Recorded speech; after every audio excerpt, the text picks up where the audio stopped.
मेरे सपनों की रानी कब आएगी तू, आए रुत मस्तानी। कागज था ये मन मेरा, लिख लिया ना। वो अकेला नहीं थे, उनके पास थी दौलत, शोहरत और थे करोड़ों फैंस। लेकिन फिर भी जिंदगी के आखिरी वक्त में वे अकेले थे। और मुशाए जिंदगी बड़ी होनी चाहिए, लंबी नहीं। हद करते हो। एक ऐसा सुपरस्टार जिसके लिए लड़कियां पागल थीं, जिसके लिए लड़कियां अपने खून से चिट्ठियां लिखा करती थी। पूरा कागज था ये मन मेरा, लिख लिया नाम इस पे। जिसके घर के बाहर रोज गुलाबों की बारिश होती थी।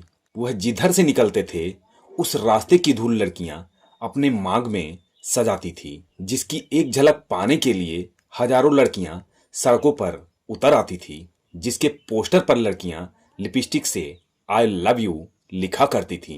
इज्जतें, शोहरतें, उल्फतें, चाहते सब कुछ इस दुनिया में रहता नहीं।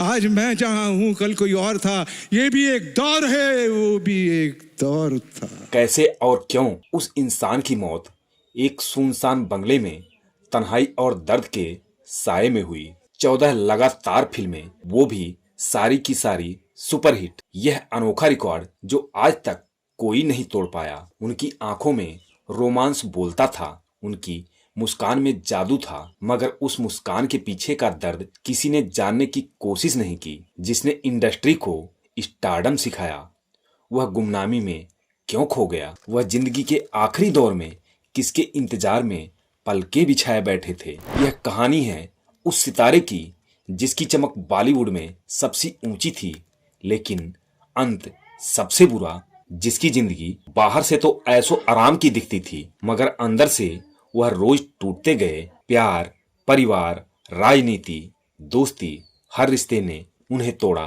काका का आखिरी खत, उनकी तन्हाई की ओर आते, उनका आखिरी हेलो बताएंगे सब कुछ इस सफर में। नमस्कार, मैं हूं ओम प्रकाश। आप देख रहे हैं सोच में राजेश खन्ना की वो सच्चाई जो शायद किसी ने सुनी हो।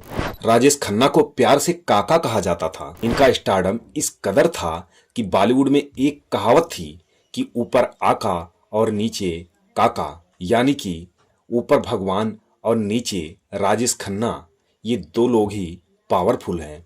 राजेश खन्ना का जन्म 29 दिसंबर 1942 को अमृतसर में हुआ था। उनका जन्म लीला हीराचंद खन्ना और चंद्र रानी खन्ना के घर हुआ था। राजेश खन्ना का पहला नाम जतिन खन्ना था। उनके पिता एक स्कूल टीचर थे। 1947 में जब देश का बंटवारा हुआ तो उस विभाजन में राजेश खन्ना के परिवार ने भारत को चुना और अमृतसर में आकर बस गए। देश विभाजन की वजह से उनके पिता की नौकरी चली गई, जिस वजह से उन्हें आर्थिक तंगी का सामना करना पड़ा।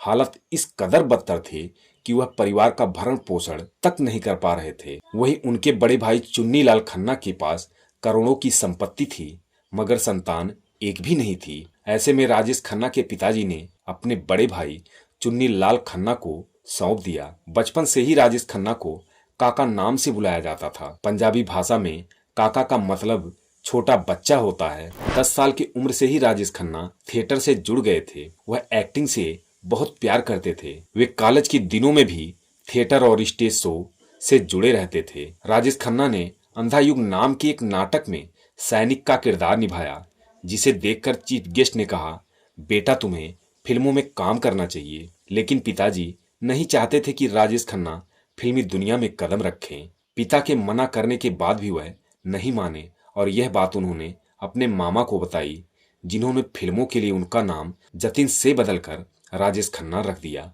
राजेश खन्ना ने फिल्मों में काम पाने के लिए ऑडिशन देना शुरू किया, लेकिन अंदाज वही रईसी भरा था।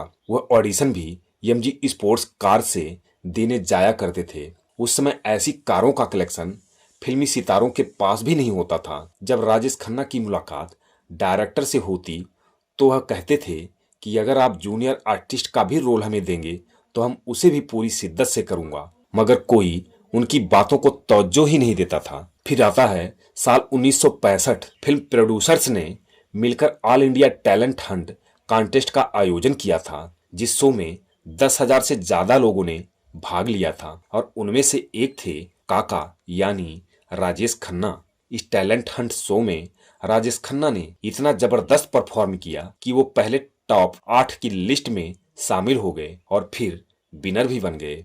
लड़कियों में एक खिताब फरीदा जलाल ने जीता था, जिसमें राजेश खन्ना को प्राइज के तौर पर 2 फिल्में ऑफर की गई थी। 1966 में राजेश खन्ना की पहली फिल्म आखिरी खत रिलीज हुई, जो कि फ्लॉप रही। 1967 में उनकी दूसरी फिल्म राज रिलीज हुई, जिसने बॉक्स ऑफिस पर ताबड़तोड़ कमाई की। फिर आया साल 1969 का।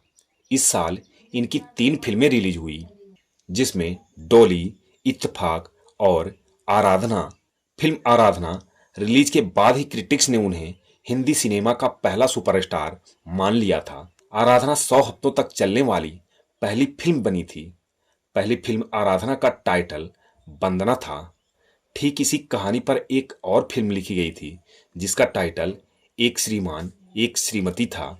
जब ये बात फिल्म आराधना के डायरेक्टर शक्ति सामंत को पता चली तो शुरुआत में उन्होंने फिल्म बनाने से मना कर दिया था, लेकिन फिर बाद में कहानी में बदलाव करके लाया गया, जिसके बाद आराधना फिल्म बनी। राजेश खन्ना की सफलता की शुरुआत फिल्म आराधना से ही हुई, जो लगातार 3 सालों तक चली, वो भी लगातार 15 सुपरहिट फिल्में देकर। 1969 में आराधना, डॉली, बंधन, इत्तेफाक, 2 रास्ते, खामोशी। 1970 में सफर, द ट्रेन, सच्चा झूठा, आन मिलो सजना। 1971 में कटी पतंग, महबूब की शादी, छोटी बहू, आनंद, हाथी मेरे साथी। 1969 से लेकर 1975 तक उनके सामने कोई नहीं टिका, ना कोई कुमार, ना ही कोई कपूर। अगर दिखा तो केवल राजेश खन्ना की आंधी। केवल उनकी फिल्में ही नहीं, बल्कि किशोर कुमार की जुगलबंदी में उनके गानों ने फिल्म इंडस्ट्री में कोहराम मचा रखा था। ना कजरा रे मतवारे ये इशारे। राजेश खन्ना के नाम की ऐसी आंधी चली कि एक मुहावरा मशहूर हो गया कि ऊपर आका तो नीचे काका। काका की गाड़ी जिधर से निकल जाती, लड़कियां उधर की धूल अपने मांग में सजा लेती थी। बुखार की खबर आ जाती तो लोग बर्फ की पट्टियां उनके फोटो पर रखने लगते। पूरे देश भर से इतने लेटर आते थे कि एक आदमी तो केवल लेटर पढ़ने के लिए ही रखा गया था। काका का खुमार लोगों पर इतना था कि एक बार उनकी फिल्म की शूटिंग को ही रोक दिया गया था। पता लगा कि उनको देखने के लिए हावड़ा ब्रिज पर इतने लोग इकट्ठा हो जाएंगे कि पूरा ब्रिज ही टूट जाएगा। फिल्म कटी पतंग की शूटिंग के लिए राजेश खन्ना नैनीताल गए थे।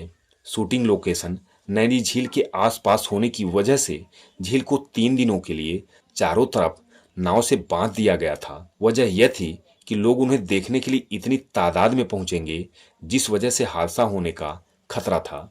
राजेश खन्ना के लिए फैंस की दीवानगी कभी खत्म ही नहीं हुई। एक बार उनसे एक फैन की मुलाकात हुई, जिसने उन्हें एक उनकी फोटो का कलेक्शन दिखाया। उसे देखकर राजेश खन्ना हैरान रह गए। वो कलेक्शन उन्हें इतना पसंद आया कि उन्होंने उस फैन को एक फूड ट्रक गिफ्ट में दे दिया, जो आज भी दिल्ली में चालू है। इस फूड ट्रक पर खुद राजेश खन्ना 500 बार गए हैं, वहां के खानों का जायका लिए हैं। राजेश खन्ना का स्टारडम ऐसा चल रहा था कि 1970 में फीस 10 लाख तो 1974 में फीस 27 लाख तक पहुंच गई थी। राजेंद्र कुमार का बंगला मुंह मांगी कीमत में खरीद लिए थे। नाम, शोहरत, इज्जत जो उस समय दूसरा कोई बॉलीवुड एक्टर के पास नहीं था। मगर फिर ऐसा क्या हुआ कि इतना बड़ा सुपरस्टार अचानक बर्बाद हो गया। उनकी बर्बादी और मौत का असली सच हम आपको बताते हैं। असल में राजेश खन्ना का दुश्मन वह खुद स्वयं ही बन गए।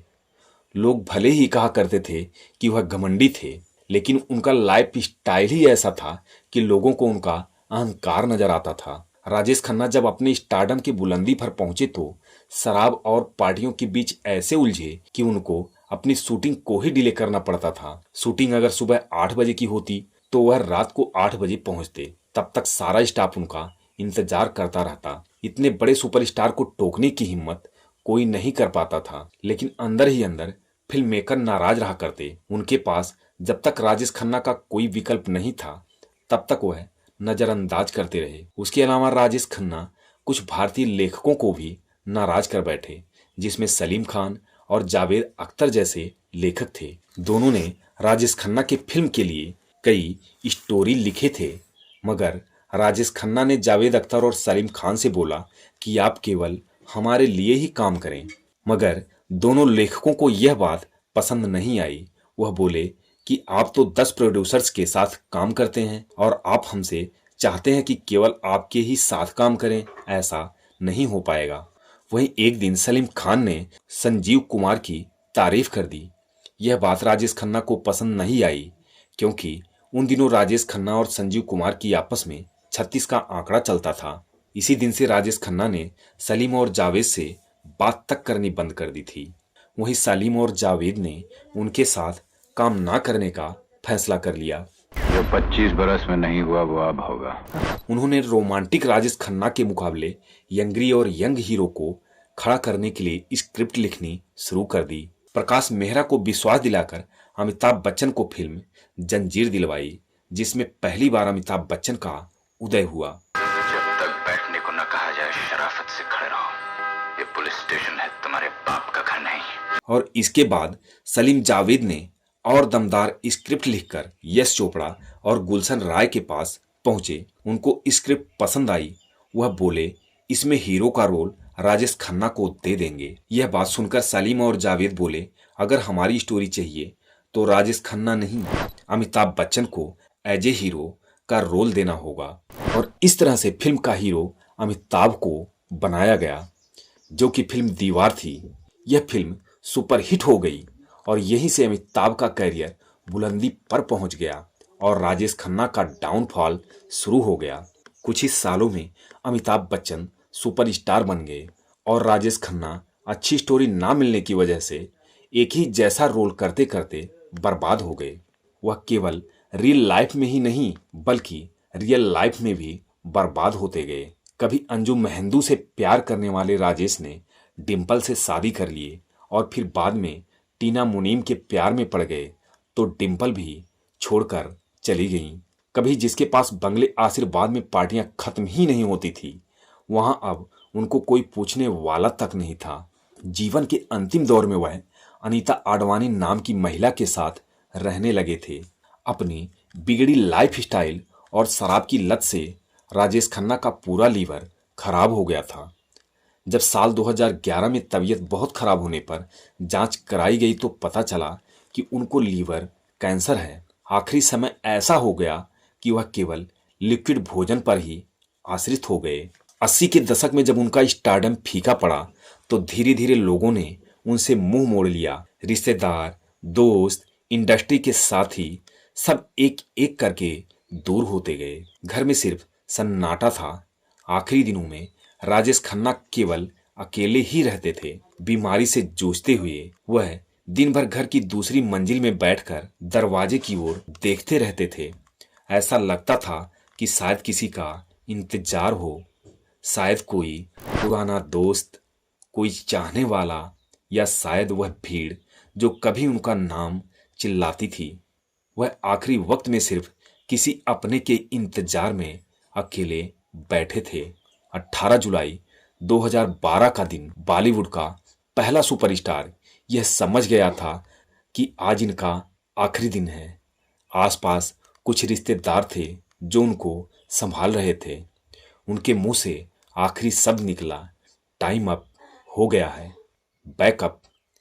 इस आखिरी शब्दों के साथ बॉलीवुड का यह पहला सुपरस्टार हमेशा के लिए शांत हो गया। बैकअप, यह शब्द सुनने में सादा लगते हैं, लेकिन यह उस कलाकार की आखिरी आवाज थी जो पूरी जिंदगी कैमरे के सामने रहा और अपने जिंदगी के आखिरी वक्त में भी जैसे जिंदगी के सीन को अलविदा कह रहा था। बैकअप मतलब अब सीन खत्म हो चुका है, पर्दा गिर चुका है।